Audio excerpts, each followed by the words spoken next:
Professor Haystacks here. New show, new hat. Today we are going to take a look at Changeling Society, as we saw some glimpses of it in the recent episode, The Times They Are A-Changeling, reference to the song The Times They Are A-Changing. Probably going to skip Dungeons and Discords for time, if nothing else, and also because I don't know that I have anything particularly insightful to say on that, other than that it's an amusing episode. Now, we see in The Times They Are A-Changeling that there are a number of changeling grubs that hatch from eggs and presumably develop into full changelings later, and a single queen. This seems to follow the typical idea of an insect hive, which is somewhat inaccurate in that drones are physically female. Also, we don't see a king. This draws the question of where the eggs come from. Now, it's possible that, like some bees, the king is killed violently after mating, or it's possible something else happened to the king here, or it's possible they reproduce via magic. In that case, they wouldn't need a king, and it's also possible that the drones aren't actually male. The one we heard in this had a masculine voice. It's possible they're agendered and that it's all magic reproduction somehow. Regardless, the grubs are somewhat cute. I was reminded a bit in this episode, they said a changeling can change. I was reminded a bit of the Doctor Who episode Into the Dalek, where the Doctor learned in that episode that the fact that there is a good Dalek, or was, says that there can be a good Dalek, that it is possible. Which seemed a bit odd to me, since he had met at least 4 good Daleks in the past, possibly more. But regardless. Now, we've had 3 overall appearances from the Changelings from which to draw information.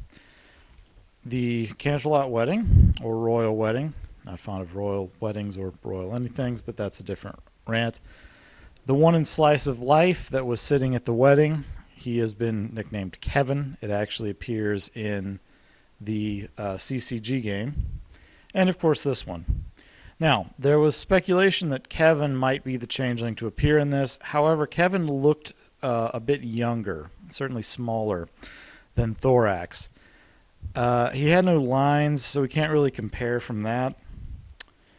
But the thing about him is he was by himself and didn't seem linked to the rest of the Changeling Society. Admittedly, that's a big assumption, but given that he was at Cranky's wedding, it's possible that he was hatched and or named by Cranky, which would be interesting. Spin-off show, The Adventures of Cranky Doodle Donkey. Now, the grub hatchlings we see appear to be instinctively reverent of the queen, with the partial exception of Thorax, and she does show some affection to them, and she's the only adult in the room at that point, which makes you wonder what happened to previous broods. Were they just not present? Possibility is that earlier broods dispersed. We saw that the queen had been planning an invasion of Canterlot, and, well, I'll get to that in a moment. But the point here is that the queen may be the only fertile female, and thus the changelings may be completely dependent on her for the continuation of the species. This means that, unless there's other changeling queens somewhere, there's a limited amount they can do to oppose the queen. This means that the changelings may be relatively innocent in most of this. It may mostly be Queen Chrysalis's doing. Now, the fact that Chrysalis may be the only fertile changeling female yields the question of, can changeling drones interbreed with ponies or other species? And if they can't in their base form, could they after transforming? Presumably this would require a pony female, as if the changeling reverted shape back while pregnant, that would probably terminate the pregnancy. Now, part of this depends on the nature of the transformation, whether it's pure illusion or not.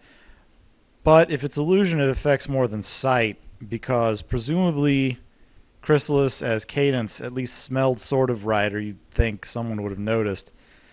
And when Spike touches Thorax in rock form, Thorax or Spike doesn't feel a changeling that's scaly, he feels a rock. So if it is an illusion, it affects all 5 senses most likely. So all we can say on that is maybe. We've never seen any evidence of ponies interbreeding with any other species, but no other species can shapeshift either. Also draws the question, they can apparently shapeshift into inanimate objects. Presumably they can shapeshift into non-pony species as well. That means they have a wide range of potential feeding sources. Now, in the treatment of Thorax, there is a potential parallel to real-world racism. I don't think it's so much intentional. I think any writer is bound to draw on what they know, so there are a few parallels. Now, they are basically slaves to the queen, as mentioned before, so maybe there's something there, and they're viewed as monstrous, whereas slaves in certain times and places were viewed as subhuman. Not going to get into that into details. On the other hand, human slaves didn't literally feed on other humans by draining their life force. So the parallels are not exactly exact, and human slaves were held by other humans. So I don't think the parallels work too well.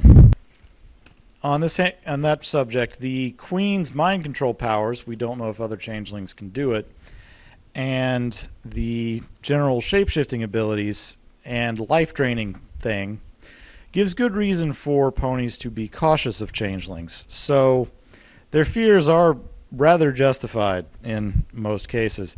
We see Shining Armor go a bit overboard, but that's kind of understandable considering as how he was mind controlled for potentially weeks.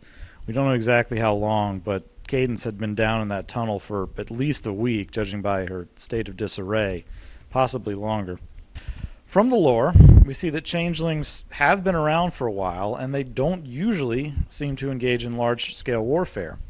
Twilight mentions that changelings will take the place of someone you know and feed on your love for them. But that's not what happened in the Canterlot invasion. Probably they're usually scavengers, opportunistically taking people's places, feeding, and then moving on.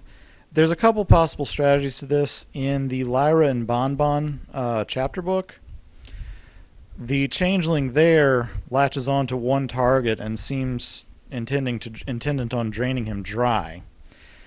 That's probably more or less their usual MO, but the best thing to do would be for them to not ever realize there was a changeling there, in which case the best strategy would be to either do what they do there and become a completely new person in town and try to get people to feel affection for them, which is a lot of time and energy, or to replace a pony close to them that they have either kidnapped or that is out of town.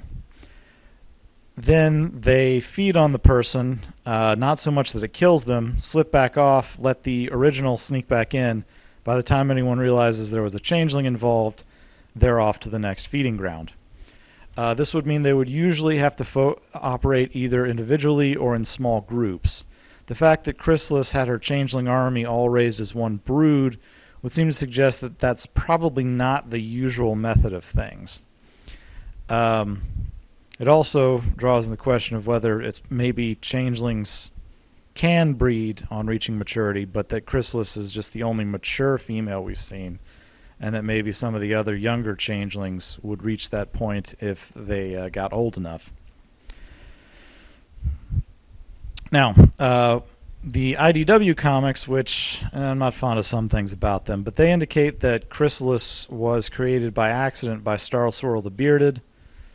I don't really like that, and I don't know that it fits exactly with what we see here. We saw there the changeling army being created at the same time, or a changeling army, whereas here we see grubs and some indication that there's a natural life cycle for changelings, even if it's different from those of most mammals.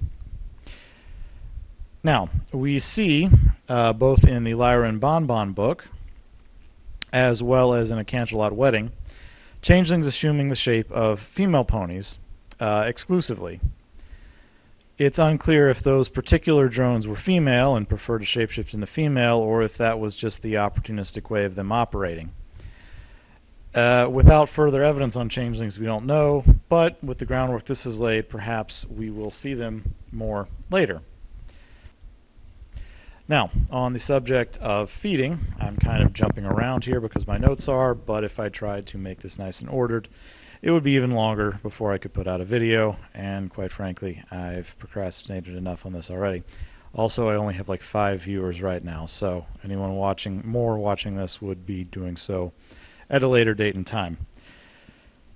Now, Thorax suggests in this that changelings can actually go for a very long time without feeding, and that they can also feed non-invasively on a large number of ponies that feel genuine affection on those. He claims just one pony and one friendship might do it.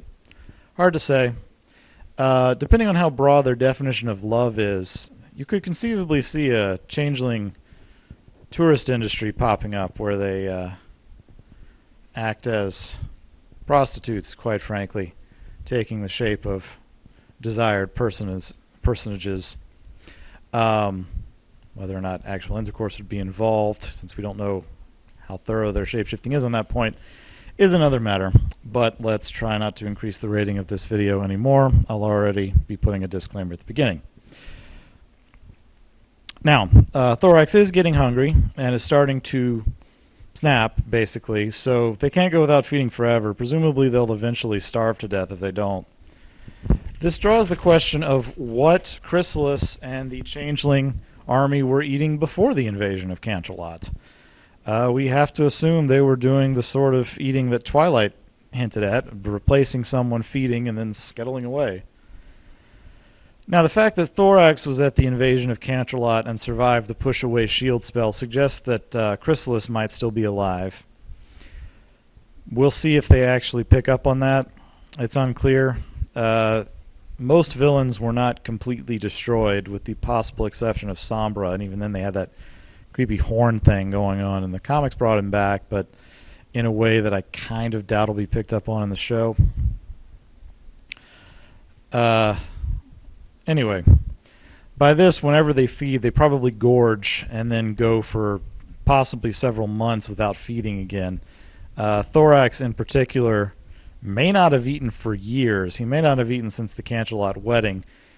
More than likely, he actually has once or twice since then. He seems to suggest he left the hive comparatively recently. At the very least, he was only recently spotted in the area of the Crystal Empire. Now I'd like to take a moment, in the spirit of my attempt at more intellectual analysis, to discuss changelings in folklore. In most folklore, it shows up in Gaelic and some Germanic folklore. Fairies would occasionally replace a human baby with a fairy, either a baby or an adult, that would be called a changeling. This was probably used as an explanation for various birth defects, and there are possible links to autism. The suspected changeling could be found out more benignly with nonsense, the one cited from, I believe, Ireland, being to cook a meal in an eggshell. This would cause it to exclaim out loud, thus revealing that it was not really a mute human baby. It could also be revealed by bathing it in a solution of foxglove, a particular kind of plant, or less whimsically by being beaten, whipped, or put into an oven. In theory, if it was a changeling, it would reveal itself to avoid being killed. If it died, then it was not a changeling after all, and you just murdered a baby. There are a couple of cases from the 18th century on record of a woman faced with child murder charges claiming she thought the baby was a changeling.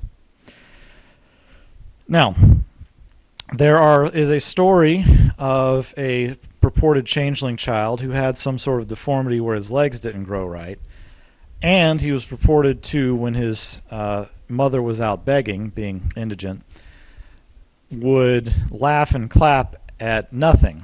This behavior matches with certain autism spectrum patients, leading to speculation that certain claims of changelings may have been a result of autistic children. Autism manifests somewhat after birth, around the time children get vaccinations, which is what led to that whole thing. But anyway, and autism spectrum people are often detached and dreamlike, and if this one report can be extrapolated, potentially these sudden change in their children would be attributed to fairies, and potentially lead to the children being thrust into hot ovens, which is rather tragic. But at least in this one case, the mother refused to do that and probably didn't actually believe the child was a changeling anyway. This is all with the replacement of babies. In My Little Pony, changelings seem to typically replace adults. We see that they can parasitically feed on love for other things in the vicinity, apparently. It's unclear if this would have harmed baby Florryheart or not, because that's not what we saw them doing before. But there are some bits of lore that indicate changelings could take the form of adults.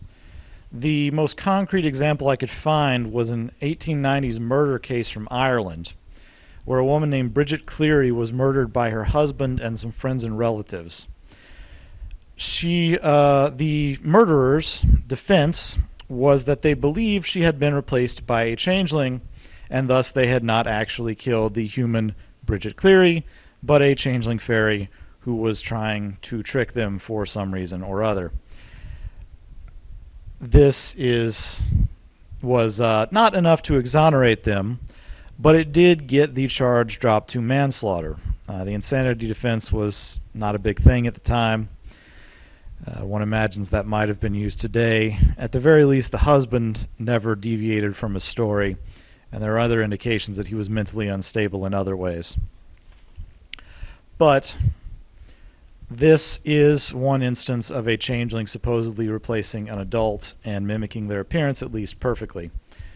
Whereas most lore, they allegedly replaced babies, which, I mean, babies are less distinguishable from one another than adults, so it seems like that would be easier.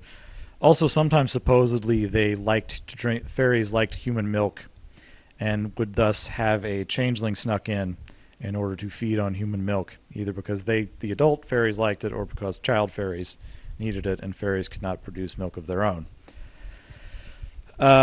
Disturbing. This means that a changeling would be more likely to replace the Cake Twins or Florryheart than adults if they followed that logic. But regardless, one can understand why they changed this a bit for a story. There are, of course, other fictional shapeshifters like Cylons. At any rate, we got a little glimpse into changeling culture here. I'd like to point out that it draws from some real mythology, but sort of goes its own way with it, much like Wendigo, who were not actually ice demons most of the time in Native American mythology. That is all I have for right now, and this has run on rather long already. So I will end here. I've been Professor Haystacks. This is my fedora. Good night, and drive safely. My little pony, what will today's adventure be? My little pony, draw something, yeah.